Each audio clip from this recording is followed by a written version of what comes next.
নমস্কার, আমার হাতে রয়েছে এই মুহূর্তে অন্নপূর্ণা যোজনার পারিবারিক তথ্যের সংগ্রহের ফর্ম। এই ফর্মটি কিভাবে ফিল আপ করবো অফলাইনে সেটা আজকে স্টেপ বাই স্টেপ আপনাদের হাতে কলমে দেখাবো। কোথায় কি বসবে, কি কি ডকুমেন্ট লাগবে, সমস্ত বিষয়। এই যে 13 পাতার ফর্মটি রয়েছে, এই ফর্মটি আপনি কিভাবে ফিল আপ করবেন যাতে আপনার 3000 টাকা পাওয়া থেকে আপনাকে কেউ বঞ্চিত না করতে পারে। তো 3000 টাকা পেতে আজকের ভিডিওটি সম্পূর্ণ দেখুন। প্রথমে এখানে বিভাগ দেওয়া রয়েছে, তারপরে বিকল্প ইনপুট, তারপর নির্দেশনা। এই তিনটি বক্স আমাদের ভালোভাবে দেখতে হবে। এখানে কি কি লিখতে হবে তার কিন্তু বলে দেওয়া হয়েছে, আর এখানে আমাদের বসাতে হবে। আর এখানে কোথায় কি টিক মারতে হবে না মারতে হবে সেটা কিন্তু নির্দেশ দিয়েছে, ঠিক আছে। প্রথমে দেখুন ক বিভাগে বলা হয়েছে পারিবারিক পরিচয়। এখানে 1 নম্বরে পরিবারের প্রধানের নাম হেড অব দ্য ফ্যামিলি, মানে এখানে পরিবারের প্রধান বলতে বোঝানো হয়েছে এখানে আপনার ফ্যামিলির যে প্রধান রয়েছে বা হেড রয়েছে তাকে বসাবেন, বা হতে পারে যে আবেদন করছে অন্নপূর্ণা যোজনায় তিনি কিন্তু হেড রয়েছে, তার নাম কিন্তু এখানে বসাবেন। তো আপনার পরিবারে কে হেড রয়েছে তার নাম কিন্তু এখানে বসিয়ে দেবেন। এখানে বলা হয়েছে আধার কার্ড অনুযায়ী কিন্তু বসাতে হবে। তো আধার কার্ড নাম অনুযায়ী কিন্তু আপনার নামটি এখানে বসাতে হবে, হেড অব দ্য ফ্যামিলি, ঠিক আছে, ক্লিয়ার।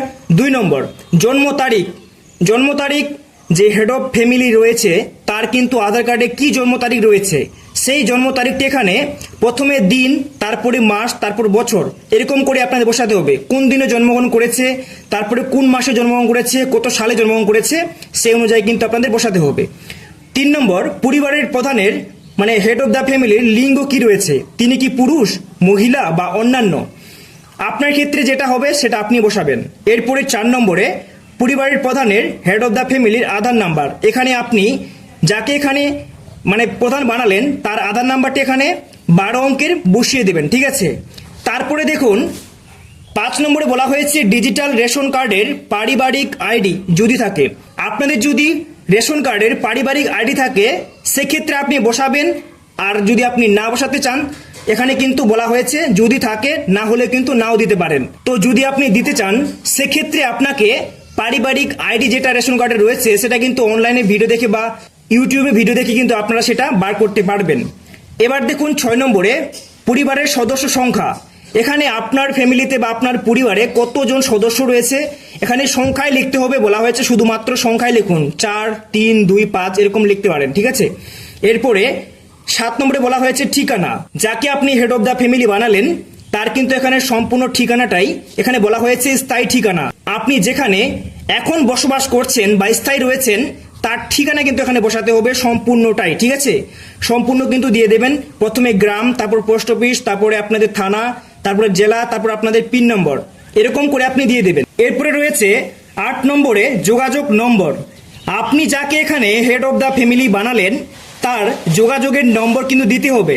এখানে বলা হয়েছে নির্দেশনায় বিশেষত পরিবারের প্রধানের আধার নং সংযুক্ত মোবাইল নম্বর কিন্তু দিতে হবে, মানে আধারের সাথে যে মোবাইল নম্বরটি যুক্ত রয়েছে হেড অফ দ্য ফ্যামিলির তার নাম্বারটি এখানে কিন্তু বসাতে হবে 10 অঙ্কের, ঠিক আছে। বসিয়ে দেওয়ার পর এবার আমরা চলে যাব 9 নম্বরে। 9 নম্বরে রয়েছে নাম, জন্ম তারিখ, লিঙ্গ, পরিবারের প্রধানের সঙ্গে সম্পর্ক, আধার নম্বর, পরিবারের সকল সদস্যের।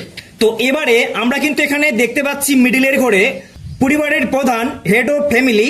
এখানে যাকে আমরা উপরে হেড অফ ফ্যামিলি বানিয়েছিলাম তার নাম কিন্তু এখানে বসাতে হবে, ঠিক আছে। তারপরে দেখতে পাচ্ছেন এদিকে বলা হয়েছে অন্নপূর্ণা যোজনার জন্য আবেদন করা হচ্ছে।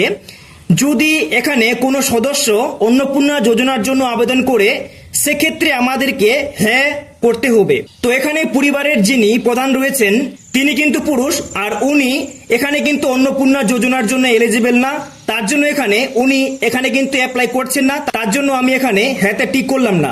এবারে আরো ডান দিকে বলা হয়েছে বয়স 5 বছরের কম হলে আধারে না চিহ্নিত করতে হবে। এখানে দেখুন তাহলে বুঝতে পারবেন। সদস্য নাম্বার 1 রয়েছে এখানে আপনার প্রথম যে এই যে আপনার হেড অফ দ্য ফ্যামিলি রয়েছে ওনার তারপরে যে সদস্য রয়েছে মানে যিনি আবেদন করবেন তার নাম এখানে বসাবেন। তো দেখতে পাচ্ছেন যিনি আবেদন করবেন তার নাম বসিয়ে দেওয়ার পর জন্ম তারিখ বসাবেন ওনার আধার কার্ড দেখে দেখে। তারপরে ওনার লিঙ্গ কি রয়েছে আপনি দিতে পারেন স্ত্রীলিঙ্গ বা আপনি দিতে পারেন মহিলা, এমন করে লিখে দেবেন। পরিবারের প্রধানের সঙ্গে সম্পর্ক ওনার কি রয়েছে উপরে যে প্রধান বা এই যে প্রধানটি রয়েছে এই প্রধানের সঙ্গে এনার কি সম্পর্ক সেটা কিন্তু এখানে স্বামী স্ত্রী বা আপনি ইংলিশে ফিল আপ করলে এখানে আপনি ওয়াইফও লিখতে পারেন, তাহলে কিন্তু হয়ে যাবে। তারপরে ওনার কিন্তু আধার নম্বর এখানে 12 অঙ্কের বসিয়ে দেবেন। এবারে আপনাদের যেটা বলা হয়েছিল বয়স 5 বছরের কম হলে আধারে না চিহ্নিত করুন। যদি কোনো সদস্যের বয়স 5 বছরের কম হয় তাহলে এখানে আধার নাম্বার দেওয়ার কোনো প্রয়োজন নেই, শুধু NA লিখে দেবেন, তাহলে কিন্তু হয়ে যাবে, ঠিক আছে। তারপরে এখানে আপনারা দেখবেন যে এই যে সদস্যটি 1 নম্বর সদস্য ইনি কিন্তু অন্নপূর্ণা যোজনায় আবেদন করছে কিনা। আপনাদের ক্ষেত্রে যদি হ্যাঁ হয়ে থাকে সেক্ষেত্রে আপনি এখানে হ্যাঁ টিক করবেন, তাহলে কিন্তু এনার অন্নপূর্ণা যোজনায় অ্যাপ্লাই বা আবেদন হয়ে গেল। এবার এরকম করে প্রত্যেকটি সদস্যের নাম কিন্তু লিখতে হবে, জন্ম তারিখ লিখতে হবে, লিঙ্গ লিখতে হবে, পরিবারের সঙ্গে সম্পর্ক কি রয়েছে সেটা লিখতে হবে, তারপরে আধার নাম্বার লিখতে হবে। আর ইনিও সদস্য নাম্বার 2 যদি অন্নপূর্ণা যোজনার জন্য আবেদন করতে চায় বা এখানে এলিজিবল বা যোগ্যতা তার থেকে থাকে সেক্ষেত্রে এখানে কিন্তু হ্যাঁ টিক করতে পারেন। এরকম করে প্রত্যেকটি সদস্যের এখানে কিন্তু নাম, জন্ম তারিখ, লিঙ্গ, পরিবারের সঙ্গে সম্পর্ক কি রয়েছে, আধার নাম্বার কি রয়েছে সম্পূর্ণটাই বসিয়ে দেবেন। যদি অন্নপূর্ণা যোজনায় আবেদন করে সেক্ষেত্রে হ্যাঁ তা টিক করবেন, ঠিক আছে। আমার ক্ষেত্রে এখানে কিন্তু এরা এই প্রকল্পের জন্য এলিজিবল না, তার জন্য কিন্তু আমি এখানে টিক করে নিই, ঠিক আছে। এরপরে চলে যাব 10 নম্বর, পরিবারের প্রধান এবং পরিবারের সকল প্রাপ্তবয়স্ক সদস্যের ব্যাংক অ্যাকাউন্ট নগদ অর্থ স্থানান্তরের জন্য। তো এখানে ভালো করে বুঝবেন, বলা হয়েছে পরিবারের প্রধান এবং পরিবারের সকল প্রাপ্তবয়স্ক। তো এখানে প্রাপ্তবয়স্ক বলতে বোঝায় যার বয়স 18 বছরের ঊর্ধ্বে, সেক্ষেত্রে তার কিন্তু এখানে ব্যাংক অ্যাকাউন্ট নগদ অর্থ স্থানান্তরের জন্য দিতে হবে। দেখুন, যদি আপনার যে সমস্ত সদস্যের যদি বয়স 18 বছরের বেশি হয়ে থাকে বা 18 বছর হয়ে থাকে সেক্ষেত্রে আপনাদের ডিটেলস কিন্তু ভরতে হবে। দেখুন, হেড অফ ফ্যামিলি, যিনি হেড অফ ফ্যামিলি রয়েছে এখানে প্রথমে আপনার দিতে হবে ব্যাংক, কোন ব্যাংকের অ্যাকাউন্ট রয়েছে, SBI বা আপনার ওয়েস্ট বেঙ্গল গ্রামীণ ব্যাংক, PNB ব্যাংক নাকি অন্যান্য ব্যাংক, সেক্ষেত্রে আপনি এখানে ব্যাংকের নাম লিখে দেবেন, তারপরে অ্যাকাউন্ট নাম্বার বসাবেন, তারপর IFSC কোড বসাবেন। হেড অফ দ্য ফ্যামিলির মতোই সেম সদস্যেরও কিন্তু এখানে bank name, bank account number, IFSC code সমস্তটাই কিন্তু আপনারা ফিল আপ করবেন। এখানে বলা হয়েছে প্রাপ্তবয়স্ক 18 বছরের মধ্যে বা বয়স যদি হয়ে থাকে সেক্ষেত্রেই কিন্তু বসাতে হবে, না হলে কিন্তু না বসালেও কিন্তু চলবে। তারপরে এদিকে দেখতে পাচ্ছেন বলা হয়েছে DBT ক্রেডিটের জন্য আধার নিযুক্ত ব্যাংক অ্যাকাউন্ট প্রদান করুন। যে ব্যাংকে আপনারা হয়তো ইতিমধ্যে DBT লিঙ্ক করে নিয়েছেন, যে ব্যাংকে DBT লিঙ্ক করানো রয়েছে সেই ব্যাংক অ্যাকাউন্টের তথ্য এখানে দেওয়ার চেষ্টা করবেন। এরকম করে প্রত্যেকটি সদস্য দিয়ে দিলেই কিন্তু হয়ে যাবে। এরপরে পরবর্তী পেজে চলে যাব। এবারে 11 নম্বরে এপিক অর্থাৎ দেখতে পাচ্ছেন HOF head of the family সকল প্রাপ্তবয়স্ক সদস্য ভোটার তালিকার অংশ নম্বর সহ। এখানে কিন্তু আপনাদের হেড অফ দ্য ফ্যামিলির এপিক নাম্বার বসাতে হবে, বলা হয়েছে ভোটার কার্ডের আইডেন্টি নাম্বার যেটা রয়েছে ভোটার কার্ড নাম্বার সেটা এখানে আপনাদের বসাতে হবে। যিনি পরিবারের প্রধান তারটা বসালেন। বিধানসভা ক্ষেত্র, আপনাদের বিধানসভা ক্ষেত্রের নাম কি রয়েছে আপনার হতে পারে, আপনার যে বিধানসভা বা বিডিওবি যেখানে রয়েছে সেটাই হচ্ছে বিধানসভা ক্ষেত্র। তারপরে অংশ নাম্বার বোঝানো হয়েছে, অংশ নাম্বার বলতে আপনার বুথ, আপনার বুথের নাম্বার কত রয়েছে সেটা বসাবেন। এখানে বিধানসভা এটি, বুথ নাম্বার এটি, আপনারা কিন্তু এরকম করে লিখে দেবেন। এরপরে সদস্য নাম্বার 1-এ সেম বিষয়, আপনার এখানে সদস্য নাম্বার 1-এ কে ছিল তার ভোটার কার্ডের নাম্বারটি বসাবেন, তারপরে এখানে বিধানসভা ক্ষেত্রের নাম বসাবেন, তারপরে এখানে কিন্তু অংশ নাম্বার বা পার্ট নাম্বার বসাবেন বা আপনার বুথের নাম্বার বসাবেন। এরকম করে প্রত্যেকটি সদস্যের কিন্তু বসাবেন। এখানে বলা হয়েছে প্রাপ্তবয়স্ক, সব সময় বলছি 18 বছরের কিন্তু উপরে কিন্তু এখানে লাগবে, ঠিক আছে। এবার দেখে নেব 12 নম্বরে বিভাগ রয়েছে, আপনি কোন বিভাগ থেকে বিলং করছেন। এখানে বোঝানো হয়েছে আপনি কি UR অসংরক্ষিত, তারপর দেখতে পাচ্ছেন অসংরক্ষিত আর্থিকভাবে দুর্বল শ্রেণী যেটা UR বা EWS, নাকি তপশিলি জাতি SC, নাকি তপশিলি উপজাতি ST, নাকি দেখতে পাচ্ছেন অন্যান্য অনগ্রসর শ্রেণী OBC, না বিশেষভাবে ঝুঁকিপূর্ণ জনজাতি গোষ্ঠী PVTG। তো এক্ষেত্রে আপনার কোনটা হবে সেটাই কিন্তু এখানে বসাবেন। আমার ক্ষেত্রে দিয়ে দিয়েছি SC, সেটা আমি কিন্তু টিক করেছি, আপনারটা টিক করে দেবেন। এখানে বলা হয়েছে প্রযোজ্য শংসাপত্র যেমন জাতিগত আর্থিকভাবে দুর্বল শ্রেণী EWS শংসাপত্র, ক্রিমি লেয়ার শংসাপত্র ইত্যাদি মানে এখানে যে সমস্ত বিষয়গুলো বলা হয়েছে সেটাই কিন্তু এখানে আপনাদের কাগজ হিসাবে জমা করতে হবে। যেমন এখানে এসসি সার্টিফিকেট বা শিডিউল কাস্ট সার্টিফিকেট আপনারা বলতে পারেন, ঠিক আছে। এরপরে চলে যাব রেশন অথবা খাদ্য ভর্তুকি। 1 নম্বরে রয়েছে আপনার কি ডিজিটাল রেশন কার্ড আছে। আপনার যদি ডিজিটাল রেশন কার্ড থাকে তাহলে হ্যাঁ বা না টিক করবেন, সঠিক হলে টিক দিন। তো এখানে আপনাদের হ্যাঁ বা না করতে হবে, যদি থাকে হ্যাঁ করবেন, না হলে না করবেন। 2 নম্বর, যদি হ্যাঁ হয় তবে কার্ডের ধরন উল্লেখ করুন। আপনার বাড়িতে যদি ডিজিটাল রেশন কার্ড থাকে তাহলে আপনার বাড়িতে WY, PWH, SPWH, RKSY1, RKSY2 বা ভর্তুকিহীন এদের মধ্যে কোনটি কার্ড আপনার রয়েছে সেটি কিন্তু আপনি এখানে টিক করবেন। এমনও হতে পারে আপনার বাড়িতে 2 ধরনের কার্ড রয়েছে, PWH রয়েছে বা RKSY1 বা 2 রয়েছে, সেক্ষেত্রে আপনি 2টাতে টিক করবেন বা 3টাতে টিক করবেন, এমনটা দিলেও কিন্তু চলবে। তারপরে 3 নম্বর, পরিবারটি রেশন দোকান থেকে মাসিক রেশন তুলছে কিনা। যদি আপনি প্রত্যেক মাসে মাসে রেশন তুলেন সেক্ষেত্রে হ্যাঁ বা না করবেন। আপনার ক্ষেত্রে যেমনটা হবে তেমনটাই কিন্তু করবেন। আমার ক্ষেত্রে হ্যাঁ, আমি হ্যাঁ করেছি। তারপরে দেখতে পাচ্ছেন সম্পদ গ নম্বর রয়েছে, দেখুন। তারপরে দেখতে পাচ্ছেন 1 নম্বরে বাড়ির ধরন। আপনার বাড়িতে কি 3 বা তার বেশি পাকা ঘর রয়েছে। এখানে ঘরের কথা বলা হয়েছে, আপনার বাড়িতে যদি 3 বা তার বেশি ঘর থাকে, সেক্ষেত্রে ঘর বা রুম থাকে, সেক্ষেত্রে আপনাদের হ্যাঁ বা না করতে হবে। এখানে আপনি হ্যাঁ হলে হ্যাঁ করবেন, না হলে না করবেন, ঠিক আছে। আপনার বাড়িতে যদি 3টা বা তার বেশি থাকে সেক্ষেত্রে আপনি হ্যাঁ করবেন, আর যদি না থাকে তাহলে না করবেন। তারপরে 2 নম্বর, পারিবারিক জমির মালিকানা। আপনি বা আপনার যে হেড অফ দ্য ফ্যামিলি রয়েছে সেক্ষেত্রে আপনার কি জমি রয়েছে। যদি জমি থাকে বা খতিয়ান থাকে সেক্ষেত্রে আপনি হ্যাঁ করবেন, না হলে না করবেন। এখানে বলা হয়েছে নির্দেশনায় রেজিস্ট্রেশন নথি, মিউটেশনের কপি এবং ROR হালনাগাদের তারিখ সহ সর্বশেষ জমির রেকর্ডের কপি। মানে আপনাদের এখানে এই ফর্মের সাথে জমির রেকর্ড আপনাদের কিন্তু জমা করতে হবে। এরপরে চলে যাব, যদি মালিকানা হন তাহলে সেক্ষেত্রে আপনাদের 3 নম্বরে বলা হয়েছে পরিবারের সকল সদস্যের মোট জমির পরিমাণ শতকে লিখতে হবে। যদি উল্টো দিকে হ্যাঁ করেন তাহলে এখানে কিন্তু আপনাদের শতকে লিখতে হবে কত শতক মাটি বা জমি রয়েছে, ঠিক আছে। যদি আপনার 1 শতক, 2 শতক, 5 শতক, 100 শতক যতটুকু রয়েছে সেটা কিন্তু আপনি সংখ্যায় লিখে দেবেন। এখানে বলা হয়েছে রেজিস্ট্রেশন নথি, সর্বশেষ ROR জমি কিন্তু নথি আপনাদের দিতে হবে, যেটা বললাম। 4 নম্বরে দেখতে পাচ্ছেন এখানে যানবাহন। আপনি অথবা পরিবারের কোনো সদস্য কি বাণিজ্যিক মোটর চালিত 4 চাকার গাড়ি আছে। যদি আপনার বাড়িতে 4 চাকার গাড়ি থাকে সেক্ষেত্রে আপনি হ্যাঁ করবেন, না থাকলে না করবেন। যদি হ্যাঁ হয় তবে গাড়ির সংখ্যা উল্লেখ করতে হবে। যদি আপনার বাড়িতে হতে পারে 2টি গাড়ি আছে, 2 লিখে দেবেন। তাহলে এখানে কিন্তু আপনার গাড়ির রেজিস্ট্রেশন নাম্বারগুলো লিখতে হবে, ঠিক আছে।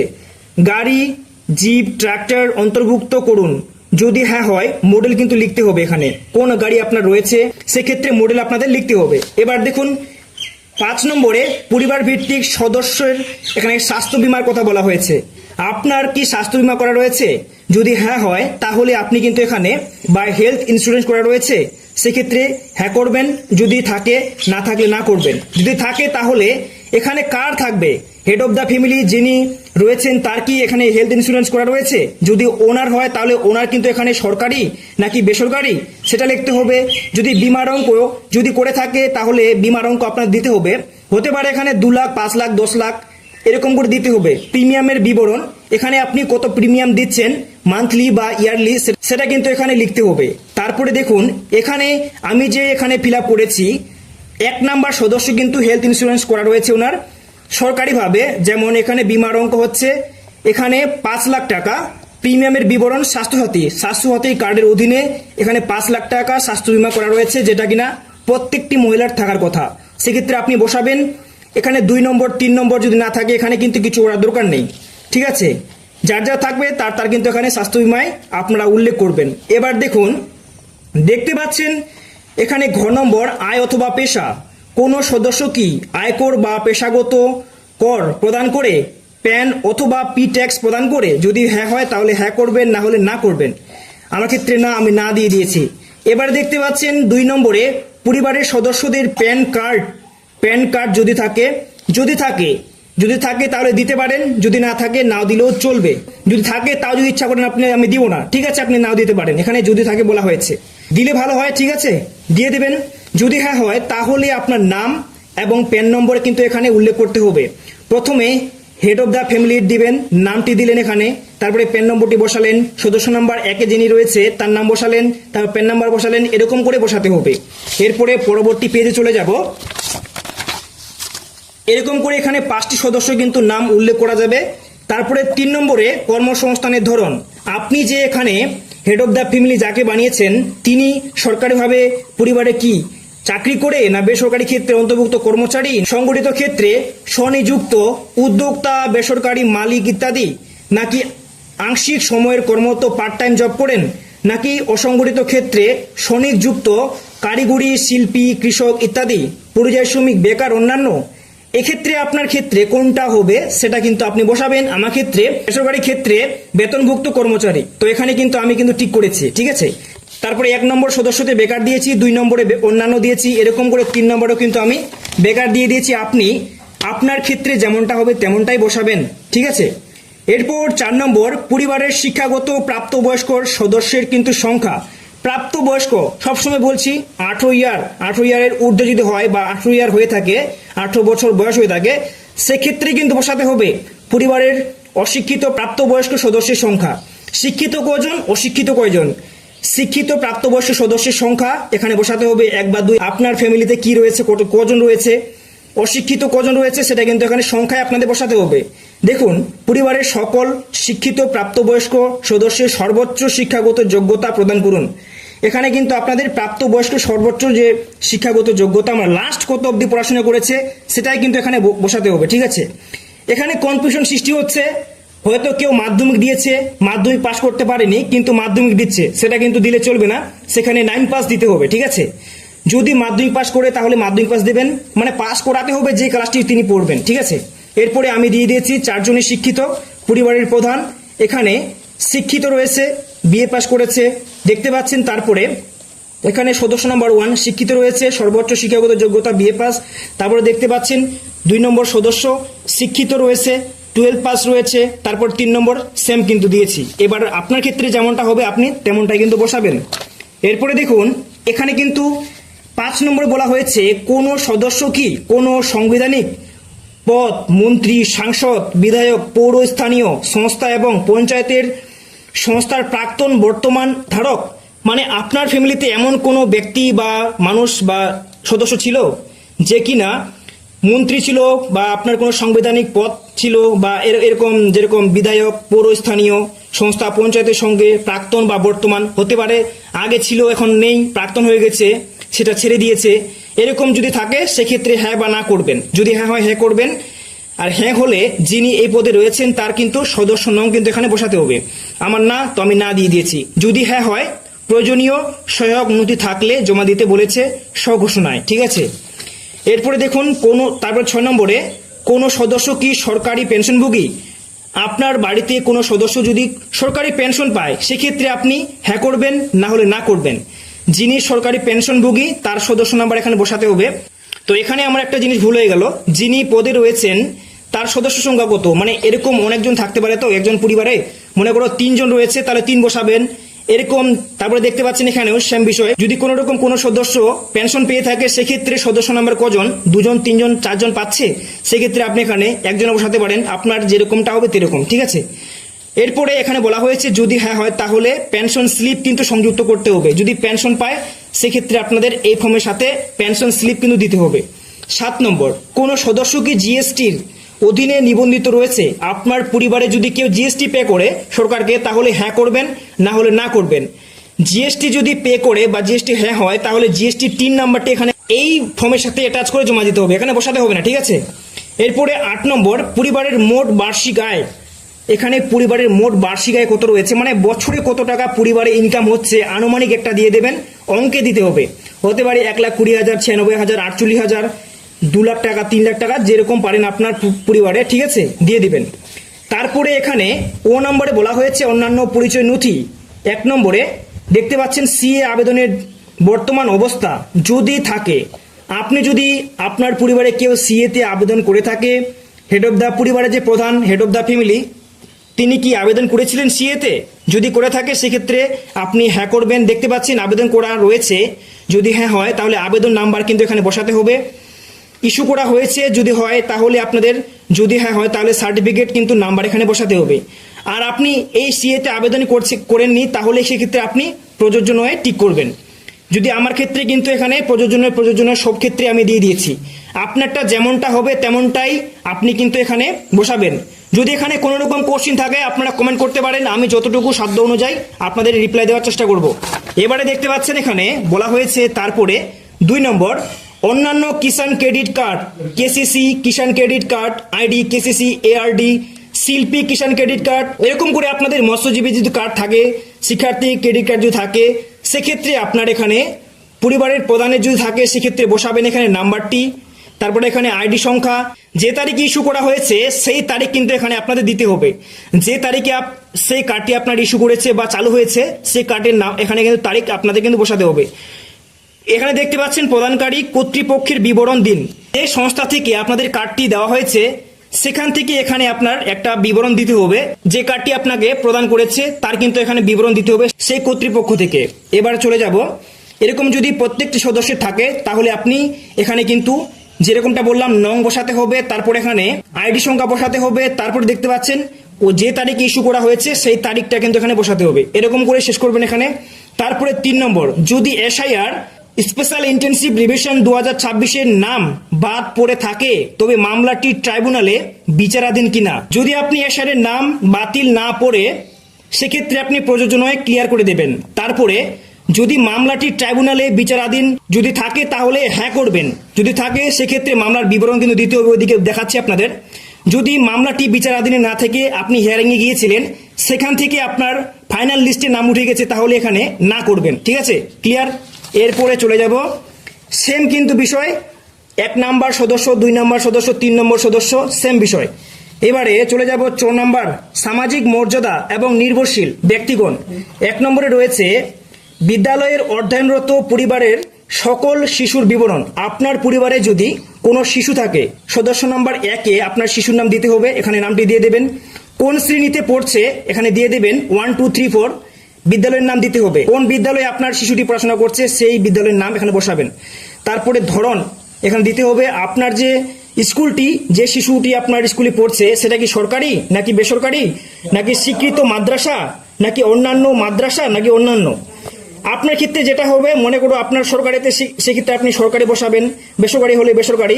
এখানে একটা জিনিস বলা হয়েছে বিদ্যালয়ের ধরন অন্যান্য নির্বাচিত, এখানে অন্যান্য যদি আপনার নির্বাচিত হয় সেক্ষেত্রে অনুগ্রহ করে বিস্তারিত উল্লেখ করুন, যেমন ওপেন স্কুলিং, হোম স্কুলিং ইত্যাদি। এটা কিন্তু এখানে আপনাদের উল্লেখ করতে হবে। ঠিক আছে, বিষয়টি ক্লিয়ার। এরকম করে শিশু আপনার কোটা রয়েছে সেক্ষেত্রে আপনি বসাবেন। এখানে যদি কোনো রকম কোশ্চেন থাকে কমেন্ট করতে পারেন, রিপ্লাই পেয়ে যাবেন। এরপরে 2 নম্বরে দেখতে পাচ্ছেন শিশুদের টিকাকরণের বর্তমান অবস্থা। আপনার বাড়িতে যদি এখানে শিশুর নাম আপনি লিখে থাকেন 1 2 3 4 করে বা সদস্য অনুযায়ী, সেক্ষেত্রে যদি আপনার শিশুর টিকাকরণ বর্তমানের অবস্থা কি রয়েছে, মনে করো আপনার শিশু বাড়ি রয়েছে, সেক্ষেত্রে আপনার শিশুটির টিকাকরণের কি বলা 1 নম্বর সদস্য অনুযায়ী দেখুন, হ্যাঁ টিকাকরণ শুরু হয়েছে অথবা সম্পূর্ণ হয়েছে। আপনার পরিবারে যে শিশুটি রয়েছে ওর যদি টিকাকরণ শেষ হয়ে যায় বা শুরু হয়েছে সেক্ষেত্রে এটাতে টিক করবেন। টিকাকরণ করা হয়নি যদি হয় সেক্ষেত্রে এটাতে টিক করবেন। এখানে বলা হয়েছে যদি হ্যাঁ হয় তাহলে টিকাকরণের কার্ড, আইডি, যদি না হয় তাহলে শেষ টিকা নেওয়ার তারিখ, টিকা না নেওয়ার কারণ কিন্তু উল্লেখ করতে হবে আপনাদের। যদি এখানে হ্যাঁ হয় তাহলে টিকাকরণের যে কার্ড আপনাদের দেওয়া হয়েছে সেন্টারের তরফ থেকে সেই কার্ড আপনাদের জেরক্স দিতে হবে। ঠিক আছে, যদি না হয় সেক্ষেত্রে টিকাকরণ যদি আপনাদের করা হয়নি সেক্ষেত্রে আপনাদের কারণটি উল্লেখ করলে হয়ে যাবে। এরপরে 2 নম্বর শিশুর ক্ষেত্রে সেম, যেমনটা আপনার ক্ষেত্রে আপনার বাড়িতে যেমন শিশু রয়েছে কি পর্যায়ে রয়েছে, টিকাকরণ হয়েছে কিনা বা টিকাকরণ হয়ে গেছে এমন যদি আপনার হয়ে থাকে সেক্ষেত্রে আপনি টিক করবেন। না করা হলে আপনার সে তারিখ বা আপনার যে না টিকা নেওয়ার কারণটি সেটা কিন্তু উল্লেখ করতে হবে। এবার চলে যাব 6 নম্বর, সরকারি প্রকল্পের আওতায় সুবিধা। 1 নম্বরে বলা হয়েছে আপনি কি কোনো সরকারি প্রকল্পের সুবিধা ডিবিটি এর মাধ্যমে পাচ্ছেন, যাকে পরিবারের প্রধান বানিয়েছেন। যদি সে ডিবিটির মাধ্যমে কোনো প্রকল্পের টাকা পেয়ে থাকে সেক্ষেত্রে আপনাদের হ্যাঁ করতে হবে, এখানে টিক করতে হবে। যদি না পেয়ে থাকে সেক্ষেত্রে না করতে হবে। এখানে দেখুন যদি হ্যাঁ হয় তবে প্রকল্পের নাম উল্লেখ করতে হবে। দেখুন এখানে আরো বলা হয়েছে প্রকল্প থেকে বেরিয়ে আসতে টিক বক্সে বা টিক বক্সটি চিহ্নিত করুন। এখানে কিন্তু আপনাদের দেখাচ্ছি একটু পরে। দেখুন এখানে যদি আপনি হ্যাঁ করেন তাহলে এখানে প্রকল্পের নাম, আপনি কি প্রকল্প থেকে বেরিয়ে আসতে চান নিজেকে বা প্রকল্প থেকে বঞ্চিত হতে চান সেটা কিন্তু এখানে লিখতে হবে। দেখুন এখানে বলা হয়েছে, মনে করুন আপনি পিএম কিষাণ প্রকল্পের টাকা পাচ্ছেন, হেড অফ দ্য ফ্যামিলি টাকা পাচ্ছে, সেক্ষেত্রে এখানে আপনি পিএম কিষাণ লিখে দিলেন। লিখে দেওয়ার পর আপনি যদি মনে করেন যে পিএম কিষাণ যোজনার টাকা নিতে চাচ্ছেন না, তাহলে এখানে হ্যাঁ করবেন। হ্যাঁ করলে আপনার টাকা কিন্তু বন্ধ, টাকা পাবেন না, ঠিক আছে। কোনোভাবে পিএম কিষাণ কিন্তু যদি প্রকল্পের টাকা পেয়ে থাকেন পিএম কিষাণ যোজনার, সেক্ষেত্রে আপনি এখানে হ্যাঁতে টিক করবেন না, এটা কিন্তু ছেড়ে দিবেন। আর মনে করুন আপনি আরো প্রকল্পের টাকা পাচ্ছেন, এখানে লিখতে পারেন কিন্তু হ্যাঁ করবেন না, আপনি তো টাকা পেতে চান না, ওই জন্য তো আপনারা আবেদন করছেন। এবারে দেখুন সদস্য নাম্বার 1 যিনি অন্নপূর্ণা যোজনায় আবেদন করছেন, এখানে কিন্তু হ্যাঁ করেছি, কারণ ইনি ডিবিটির মাধ্যমে কিন্তু এটা টাকা যদিও নয়, তবুও কিন্তু ইনি লক্ষ্মী ভান্ডার প্রকল্পের টাকা পাচ্ছেন। সেক্ষেত্রে এখানে 1 নম্বর প্রকল্পের নামে লক্ষ্মী ভান্ডার লিখে দেবেন। আপনি কি এই প্রকল্প থেকে নিজেকে প্রত্যাহার করতে চান, মানে এই প্রকল্প থেকে বেরিয়ে আসতে চান? হ্যাঁ অবশ্যই, লক্ষ্মী ভান্ডার প্রকল্প থেকে বেরিয়ে এসে অন্নপূর্ণা যোজনা যাতে টাকা পাই তার জন্য এখানে ফর্ম ফিল আপ করা হচ্ছে। তো এখানে লক্ষ্মী ভান্ডার প্রকল্প লিখে দেবেন, তারপরে হ্যাঁ করবেন, কারণ এখান থেকে বেরিয়ে এসে অন্নপূর্ণা যোজনার যাতে টাকা পাওয়া যায় তার জন্য এখানে ফর্ম ফিল আপ। এবার 2 নম্বর সদস্য, এখানে কোনো ডিবিটির মাধ্যমে টাকা পাচ্ছেন না, না করেছি। 3 নম্বরে কিন্তু না করেছি, আপনার যেরকম সেরকম আপনি বসাবেন। আর যে প্রকল্পের টাকা নিতে চাইছেন আপনি কিন্তু লিখলে কিন্তু সে অবশ্যই কিন্তু সেটা ভালো করে লক্ষ্য করবেন, হ্যাঁতে ঠিক করবেন না, নাহলে কিন্তু টাকা বন্ধ হয়ে যাবে, সেটাও কিন্তু দেখাচ্ছি।